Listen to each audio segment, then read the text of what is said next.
Damn it. ఏంటిటా కుండబద్దలు కొడతా అత్త. నమస్కారం, కొండబద్దల ప్రేక్షకులకి స్వాగతం. నేను గౌతమ్ కాటా. ఈ వీడియోలో నేను మీతో చెప్పాలనుకునే అంశం, జగన్మోహన్ రెడ్డి లిక్కర్ స్కామ్ బయటపడబోతోందా? దాన్ని ఎలాగోలా మసిపూసి మారేడుకాయ చేద్దాం అనుకున్న వాసుదేవరెడ్డి దాంట్లో దొరికిపోయి సిఐడి చేత కేసులు పెట్టించుకునే స్థాయికి ఎందుకు దిగజారిపోయాడు? అసలు ఏం జరిగింది? ఈ లిక్కర్ స్కామ్ అనేది నిజంగా జగన్మోహన్ రెడ్డి ఏ స్థాయిలో చేశాడు? ఎన్ని వేల కోట్లు ఉంది? లేదా ఒక ఎన్ఆర్ఐ డాక్టర్ లోకేష్ వివరించినట్టుగా అది 7 లక్షల కోట్ల వరకు ఆ స్కామ్ ఉందా అనేది ఈ వీడియోలో నేను మీకు వివరించబోయే ముందుగా మన కొండబద్దలు ప్రేక్షకులందరికీ నా మనవి, వీడియో నచ్చితే కనుక ఖచ్చితంగా లైక్ చేయండి, మరొక 10 మందికి షేర్ చేయండి. ఇక నిన్నటికి నిన్న ఏపీ బ్రెవరేజెస్ కార్పొరేషన్ లిమిటెడ్కి పనిచేసిన వాసుదేవరెడ్డి ఆఫీసులో నుంచి కొన్ని ఫైల్స్ని, హార్డ్ డిస్కుల్ని దొంగతనంగా తీసుకువెళ్ళే ప్రయత్నం చేశాడు. తీసుకుని వెళుతూ ఉంటే స్థానికులు ఆయన్ని ప్రశ్నించినప్పటికీ ఆయన ఏం సమాధానం చెప్పలేదు. అందుకని వాళ్ళు కంప్లైంట్ పెడితే సిఐడి దాకా వెళ్ళవలసిన అవసరం వచ్చింది.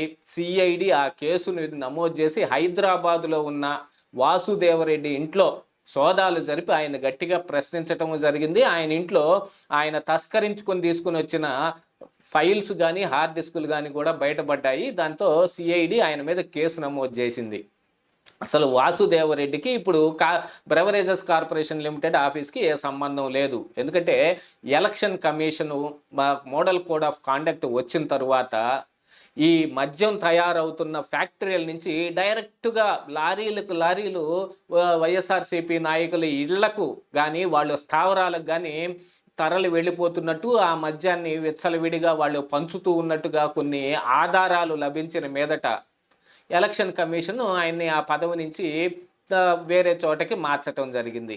అలాగా అసలు ఈ బ్రెవరేజెస్ కార్పొరేషన్ లిమిటెడ్ తోటి ఏ సంబంధం లేని వ్యక్తి ఇప్పుడు వచ్చి ఆఫీసులో కొన్ని ఫైల్స్, హార్డ్ డిస్కులు దొంగతనం చేసుకెళ్తుంటే చూస్తూ ఊరుకుంటారా? దీని అంతటికి కారణం ఏమిటి అనంటే, ఇక ఆంధ్రప్రదేశ్ రాష్ట్రంలో నేను మద్యం విధానం మారుస్తున్నాను అని జగన్మోహన్ రెడ్డి చెప్పి ఈ లిక్కర్ షాపుల్ని గవర్నమెంటే ఏపీబీసీఎల్ ద్వారానే మెయింటైన్ చేస్తుంది, బార్ల వరకు ప్రైవేట్ లైసెన్సులు ఇస్తాము అని చెప్పి ఒక పెద్ద స్కామ్ నడిపాడు. యాక్చువల్గా చెప్పాలి అని అంటే ఢిల్లీలో లిక్కర్ స్కామ్ ఎంతైతే ఆరోపిస్తున్నారో అంతకు 200-300 రెట్లు ఎక్కువ స్కాము ఆంధ్రప్రదేశ్ రాష్ట్రంలో జరిగిందని చాలా రోజులుగా విపక్షాలు ఆరోపిస్తూ ఉన్నాయి. అసలు బీజేపీ ఆంధ్రప్రదేశ్ రాష్ట్ర అధ్యక్షురాలు పురంధరేశ్వరి కూడా దీని మీద ఇదిగో ఇంత రేంజ్లో ఇక్కడ సంవత్సరానికి 50,000 కోట్లు చొప్పున జగన్మోహన్ రెడ్డి జేబులోకి వెళ్తున్నాయి, 5 సంవత్సరాల్లో చూడండి ఎన్ని లక్షల కోట్లు ఆయన కొట్టేశాడో, మీరు దీని మీద సిబిఐ విచారణ జరిపించండి అని కేంద్ర హోంశాఖ మంత్రి అప్పుడు అమిత్ షాకి కూడా ఆవిడ కంప్లైంట్ చేయడం జరిగింది. అయితే మనందరికీ తెలుసు, మోడీ కానీ అమిత్ షా కానీ జగన్మోహన్ రెడ్డి మీద ఏ రకమైన ఉద్దేశంతో ఉన్నారు ఆ రోజుకి అనేది. ఈరోజు కూడా వాళ్ళ ఉద్దేశం ఏమి మారి ఉండదు, అవసరం కోసం ఇప్పుడు చంద్రబాబు నాయుడుతో వాళ్ళు అంటకాగుతున్నారు తప్ప ఏ రోజుకైనా సరే ఏమైనా చేసే అవకాశాలు ఉన్నాయి. ఈ సంకీర్ణ ప్రభుత్వం ఎంతకాలం నిలుస్తుంది అనేది కూడా మోడీ అమిత్ షాల నిర్ణయాల మీద కూడా ఆధారపడి ఉంటుంది. సరే, ఇంకా ఆ విషయం తీసి పక్కన పెడితే, మరి ఆంధ్రప్రదేశ్ రాష్ట్రంలో నేను మద్యం విధానం మారుస్తున్నానని చెప్పి కొన్ని పాత బ్రాండ్లు ఏదైతే ఇప్పుడు దేశవ్యాప్తంగా కానీ ప్రపంచవ్యాప్తంగా కానీ ప్రాచుర్యంలో ఉన్న బ్రాండ్లు, వాటిలో ఇదిగో ఈ మాత్రం క్వాలిటీ ఉంటుందని అందరికీ తెలిసిన బ్రాండ్లు మొత్తాన్ని కనిపించకుండా చేసేశాడు. విచిత్రమైన పేర్లతోటి విచిత్రమైన బ్రాండ్లు మొత్తాన్ని తీసుకొచ్చి ఆంధ్రప్రదేశ్ రాష్ట్రంలో పెట్టాడు. షాపులకి అవే సరఫరా చేయబడ్డాయి. ఇదేమిటి అని అడిగితే, ఇదిగో ఈ కంపెనీలకన్నిటికీ లైసెన్స్ ఇచ్చింది చంద్రబాబు నాయుడే అని కూడా చెబుతూ ఇవన్నీ బ్రాండ్లు చంద్రబాబు నాయుడు బ్రాండ్లు అని ఆయన మీద పేరేశాడు. దాన్ని అక్రమంగా ప్రజలందరికీ సరఫరా చేసి హై మోస్ట్ రేట్లకి వాటిని ప్రజలకు అందించి దాంట్లో చాలా రకాలైన లబ్ధి మాత్రం జగన్మోహన్ రెడ్డి పొంది ఉన్నాడు అనేది కూడా ఆరోపణ.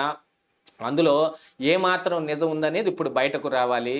ఖచ్చితంగా ఇప్పుడు అందించిన బ్రాండ్లు జగన్మోహన్ రెడ్డి ఏదైతే మద్యం విధానంలో కొత్త బ్రాండ్లు తీసుకొచ్చాడో అందులో అందించిన బ్రాండ్లు మొత్తం చీప్ లిక్కర్ కంటే కూడా ఇంకా నాసిరకమైనవి.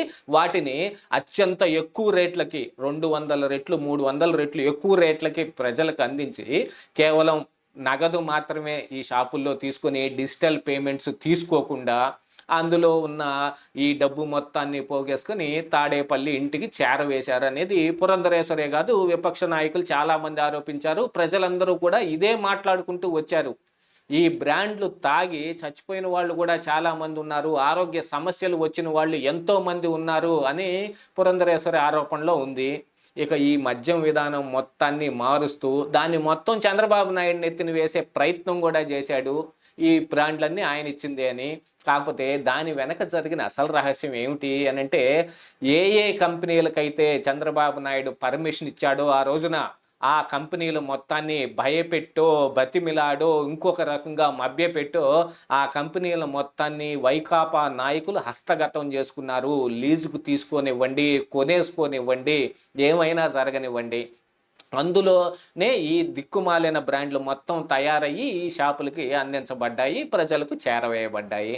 మరి వాటితోటి జగన్మోహన్ రెడ్డి గాక ఇంకెవరికి లబ్ధి చేకూరుతుంది? ఇప్పుడు చంద్రబాబు నాయుడికి ఏమైనా డబ్బులు ఇస్తారా?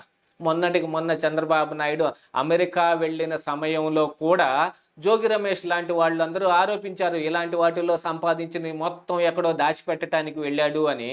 మరి ఇప్పుడు వాళ్ళు ఓడిపోయినారు కాబట్టి ఇంకేం మాట్లాడతారో తెలియదు. కానీ ఇప్పుడు వాసుదేవరెడ్డి ఈ పని చేయటానికి ఎందుకు పూనుకున్నాడు? ఆల్రెడీ ఈ గవర్నెన్స్ వెబ్సైట్లో నుంచి కానీ అక్కడున్న ఆఫీసులో ఉన్న ఫైల్స్ని కానీ మాయం చేసే దానికోసం కొన్ని ప్రయత్నాలు జరుగుతూ ఉంటే గవర్నర్ కూడా కట్టుదిట్టమైన చర్యలన్నీ తీసుకోవటం జరిగింది. వాటన్నిటి మీదనే మూసేసి ఎవరిని అందులోకి అనుమతించకుండా వాళ్ళందరినీ కట్టుదిట్టం చేస్తే మరి ఇక ఆ ఫైల్స్ అక్కడ బ్యాలెన్స్ ఉన్నాయి. మరి ఈ మద్యం షాపుల మీద ఏమేమి ఆదాయం వస్తుందో, అందులో డిజిటల్ పేమెంట్లు ఎందుకు తీసుకోలేదో, నగదు వచ్చిన డబ్బు ఎక్కడికి సరఫరా అయిందో మొత్తం కొన్ని ఫైల్స్లో ఉన్న వాటినే ఇప్పుడు వాసుదేవరెడ్డి తప్పించే ప్రయత్నం చేశాడనేది ఇప్పుడు ఆయన మీద ఆరోపణ. సిఐడి రంగంలోకి దిగి వాసుదేవరెడ్డి ఇంటిని సోదా చేసి ఆయన ప్రశ్నించి అక్కడున్న కొన్ని ఫైల్స్ని హార్డ్ డిస్క్ని అన్నింటినీ పట్టుకుని ఆయన మీద కేసు కూడా పెట్టే స్థాయికి వచ్చారు అని అంటే ఈ ఆఫీసర్లు అందరూ ఏ రేంజ్లో జగన్మోహన్ రెడ్డికి హెల్ప్ చేసి ఉంటారో చూడండి. ఇప్పుడు ప్రభుత్వం మారబోతోందని తెలిసి వాటన్నిటినీ మాయం చేసి జగన్మోహన్ రెడ్డిని కాపాడే ప్రయత్నం చేస్తూ తాము ఇరుక్కుపోయారు. ఇలాంటి వాళ్ళు ఆల్మోస్ట్ 37 మంది ఉన్నారని కొన్ని పత్రికలలో కూడా బయటకు రావడం జరిగింది. అసలు ఈ సిఐడి సంజయ్ కూడా అలాంటి వాడే, ఇంకా చాలామంది ఉన్నారు. వాళ్ళందరూ మా డిప్యుటేషన్ క్యాన్సిల్ చేసి మళ్ళీ మమ్మల్ని మాతృ సంస్థలకు పంపించండి అని కోరుకుంటుంటే ఆ ఫైల్స్ అన్నింటినీ ఆపెట్టమని చంద్రబాబు నాయుడు ఆపినట్టుగా కూడా కొన్ని వార్తలు బయటకు వస్తూ ఉన్నాయి. అలాంటి సమయంలో ఈ వాసుదేవరెడ్డి ఇలాంటి చర్యలకు పాల్పడ్డాడు అని అంటే ఇక జగన్మోహన్ రెడ్డి స్కాములు ఎన్నున్నాయి, ఇక బయటకు రావాల్సినవి తీయవలసినవి ఎన్నున్నాయో చూడండి. ఈ దెబ్బతోటి జగన్మోహన్ రెడ్డి లిక్కర్ స్కామ్ అయితే బయటపడింది. ఇక ఇసుక, మైనింగ్, ఇంకా చాలా అంశాలు ఉన్నాయి. ఇవన్నీ కూడా రావాల్సి ఉంది. రాను రాను ఎన్ని తవ్వకాల్లో ఎన్ని బయటకు వస్తాయో చూడాల్సిన అవసరం అయితే ఉంది. ఇదే ఈరోజు కుండబద్దలు.